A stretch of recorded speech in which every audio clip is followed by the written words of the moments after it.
പ്രിയ സഹോദരി സഹോദരന്മാരെ, ഇന്നത്തെ സുവിശേഷം ഒറ്റ നോട്ടിൽ നോക്കിയാൽ പിതാവിനോട് പുത്രന് ഉള്ള താതാത്മ്യം എന്തുമാത്രമുണ്ട് എന്ന് വ്യക്തമാക്കി പറയുന്നുണ്ട്. പിതാവ് എല്ലാ അധികാരവും പുത്രന് കൊടുത്തിരിക്കുന്നു. പുത്രൻ എല്ലാവരെയും വിധിക്കുന്നു, എല്ലാവർക്കും ജീവൻ കൊടുക്കുന്നു. ആ പുത്രൻ്റെ ജീവനിൽ വിശ്വസിക്കുന്നവർക്ക് നിത്യജീവൻ ഉണ്ടാകുമെന്ന് പ്രഖ്യാപിക്കുകയും ചെയ്യുന്നു. എന്തുകൊണ്ടാണ് യേശു ഇപ്രകാരം സ്വന്തം അധികാരത്തെപ്പറ്റി പറയുന്നത് എന്നുള്ള ചോദ്യം ഒരുപക്ഷെ നമ്മുടെ മനസ്സിലുദിക്കാം. ഒന്നേ ഉള്ളൂ, അത് ഫരിസയർക്ക് കൊടുക്കുന്ന ഒരു മറുപടിയാണ്. ഇതിനു മുൻപ് ഉള്ള ആ ഭാഗം, സുവിശേഷ ഭാഗം നോക്കുകയാണെങ്കിൽ, ബെത്സൈദ കുളത്തിൻ്റെ കരയിൽ കിടക്കുന്ന രോഗിക്ക് 38 വർഷമായിട്ട് ആരും സഹായിക്കാനില്ലാതിരുന്ന ആ മനുഷ്യന് കർത്താവ് സൗഖ്യം നൽകുന്നുണ്ട്. അവന് പാപമോചനം നൽകുന്നുണ്ട്. അവനോട് ശയ്യയെടുത്ത് പൊയ്ക്കൊള്ളാൻ പറയുകയും ചെയ്യുന്നുണ്ട്. ഫരിസയർ അവൻ തടഞ്ഞു നിർത്തി ചോദിക്കുന്നു, ഇന്ന് സാബത്താണ്, ആരാണ് നിന്നോട് ഈ ശയ്യ ചുമക്കാൻ പറഞ്ഞത്? ആരാണ് നിന്നെ സൗഖ്യപ്പെടുത്തിയത്?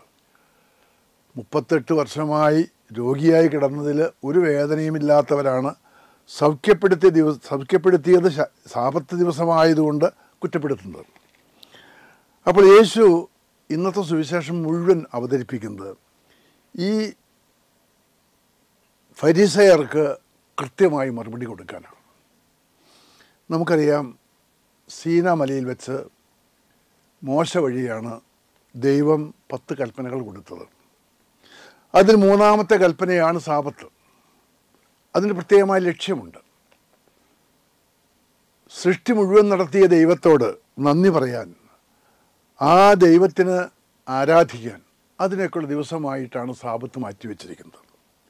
പക്ഷെ ഫരിസയരെ സംബന്ധിച്ച് ആ ചൈതന്യമൊക്കെ നഷ്ടപ്പെട്ടു.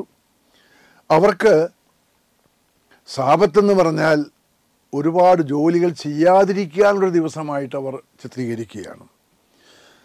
അവരുടെ നിയമങ്ങളിൽ ഏകദേശം 600-ലേറെ അരുതുകൾ എഴുതി വച്ചിട്ടുണ്ട്, എന്തൊക്കെ സാബത്ത് ദിവസം ചെയ്യാൻ പാടില്ല എന്ന്. അതിലൊന്നാണ് കൊയ്യാൻ പാടില്ല, മെതിക്കാൻ പാടില്ല. അതുകൊണ്ട് തന്നെയാണ് കർത്താവും ശിഷ്യന്മാരും ഗോതമ്പ് വയലിൽ കൂടി കടന്നു പോകുമ്പോൾ ആ ഗോതമ്പ് മണി പറിച്ചെടുത്ത് കയ്യിലിട്ട് തിരുമി ഊതി ഭക്ഷിച്ചപ്പോൾ അത് കൊയ്ത്തും മെതിയും പാറ്റിലൊക്കെ ആയി. അതാണ് ഫരിസയരുടെ ആ ചിന്താരീതി. അതിനെയൊക്കെ തിരുത്തി കൊടുക്കുക, അതാണ് കർത്താവിൻ്റെ ലക്ഷ്യം. അപ്പോൾ ഒന്നും പ്രവർത്തിക്കാതിരിക്കാനുള്ള ദിവസമല്ല, കുറേ അരുതുകൾ ഉണ്ടാക്കി മനുഷ്യൻ്റെ മേൽ ഭാരം കെട്ടിവെക്കലല്ല, നല്ല തമ്പുരാൻ നന്ദി പറയാൻ, തമ്പുരാനെ ആരാധിക്കാൻ, അത് ഓർത്തുകൊണ്ട് സമൂഹത്തിന് നന്മ ചെയ്യാൻ, അതിനുള്ള ദിവസമാണ് വാസ്തവത്തിൽ സാബത്ത് ദിവസം. അതുകൊണ്ടാണ് ഇന്നത്തെ സുവിശേഷം 5-ാം അധ്യായത്തിൽ 17-ാമത്തെ വാക്യത്തിൽ പറയും, എൻ്റെ പിതാവ് എപ്പോഴും പ്രവർത്തന നിരതനാണ്, അതുകൊണ്ട് ഞാനും പ്രവർത്തിക്കുന്നു. സാബത്ത് എന്ന് പറഞ്ഞാൽ മാറി നിൽക്കുകയല്ല, സ്വസ്ഥമായിട്ടിരിക്കുകയല്ല, ഞാനും പ്രവർത്തിക്കുകയാണ്. ഞാൻ രോഗി ശുശ്രൂഷ നടത്തുന്നു, രോഗിക്ക് സൗഖ്യം കൊടുക്കുന്നു, അവന് പാപമോചനം നൽകുന്നു. അപ്പോൾ അങ്ങനെ ആ സാബത്ത് എന്നുള്ളത് നന്മ ചെയ്യാനുള്ളൊരവസരമാണ്. അപ്പോൾ പിതാവിൻ്റെ ആ പ്രവൃത്തി ഞാൻ തുടരുന്നു. മാത്രമല്ല, പിതാവും ഞാനും ഒന്നാണ്. പിതാവ് ആരെയും വിധിക്കുന്നില്ല, വിധിയൊക്കെ എന്നെ ഏൽപ്പിച്ചിരിക്കുന്നു. പിതാവ് ജീവൻ നൽകുന്നത് പോലെ ഞാനും എല്ലാവർക്കും ജീവൻ നൽകുന്നു. അപ്പോൾ ചുരുക്കി പറഞ്ഞാൽ, മനുഷ്യൻ സാബത്തിന് വേണ്ടിയല്ല, സാബത്ത് മനുഷ്യന് വേണ്ടിയാണെന്നുള്ള യാഥാർത്ഥ്യം വ്യക്തമാക്കി കൊടുക്കുകയാണ് കർത്താവ് സുവിശേഷത്തിൽ കൂടി ചെയ്യുന്നത്. ചുരുക്കത്തിൽ സാബത്ത് എന്നുള്ളത് സ്വാർത്ഥ ലാഭത്തിന് വേണ്ടിയോ അല്ലെങ്കിൽ കുറേ ജോലികൾ ചെയ്യാതിരിക്കുന്നതിനോ വേണ്ടിയുള്ള ദിവസമല്ല. അതിനേക്കാൾ ഉപരി ദൈവത്തെ സ്തുതിക്കാൻ, ദൈവത്തെ ആരാധിക്കാൻ, ദൈവത്തിന് നന്ദി പറയാൻ, അതിനേക്കാൾ ഉപരി പൊതുനന്മയ്ക്കായിട്ട് പ്രവർത്തിക്കാനുള്ള ഏറ്റവും നല്ല അവസരമാണത്. സുവിശേഷൻ്റെ അവസാനം വരുമ്പോൾ ഒരു കാര്യം കൂടി പറയുന്നുണ്ട്, എന്നെ അയച്ചവനിൽ വിശ്വസിക്കുന്നവൻ നിത്യജീവനുണ്ട്. എൻ്റെ വാക്കുകൾ കേൾക്കുന്നവന് നിത്യജീവൻ ലഭിക്കുന്നു. അപ്പോൾ ഞാനീ പറഞ്ഞതൊക്കെ ആരെയും കബളിപ്പിക്കാനോ ആർക്കും ദോഷം വരുത്താനോ അല്ല.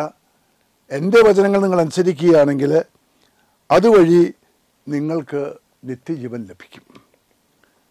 യേശുവിൻ്റെ ആ പഠനങ്ങൾ മനസ്സിലാകണമെന്നുണ്ടെങ്കിൽ ഒരു പരിധി വരെയൊക്കെ നമ്മൾ ഔദ്യോഗിക പഠനത്തിലേക്ക് നമ്മൾ വരണം, സഭയുടെ ഔദ്യോഗിക പഠനം. എങ്കിൽ മാത്രമേ തെറ്റായ പഠനങ്ങളിൽ നിന്ന് മാറി നിൽക്കാൻ നമുക്ക് സാധിക്കുകയുള്ളൂ. ഒരുപക്ഷെ ഇന്നത്തെ ഏറ്റവും വലിയ ഒരു ബുദ്ധിമുട്ട് ഓരോരുത്തർക്കും തോന്നിയതുപോലെ വ്യാഖ്യാനിക്കുന്നു. അതിൻ്റെ ഫലമായിട്ട് വചനം തെറ്റായി വ്യാഖ്യാനിക്കപ്പെടുകയും ചെയ്യുന്നുണ്ട്. കർത്താവിൻ്റെ വചനം മനസ്സിലാക്കാൻ ഔദ്യോഗികമായിട്ടുള്ള പഠനങ്ങളെ ആശ്രയിക്കാം, പരിശുദ്ധാത്മാവിൽ ആശ്രയിക്കാം. അങ്ങനെ കൂടുതൽ വചനത്തെ ഉൾക്കൊണ്ടുകൊണ്ട് മറ്റുള്ളവർക്ക് കൊടുക്കാൻ നമുക്ക് സാധിക്കട്ടെ. അതിനായി പ്രാർത്ഥിക്കാം.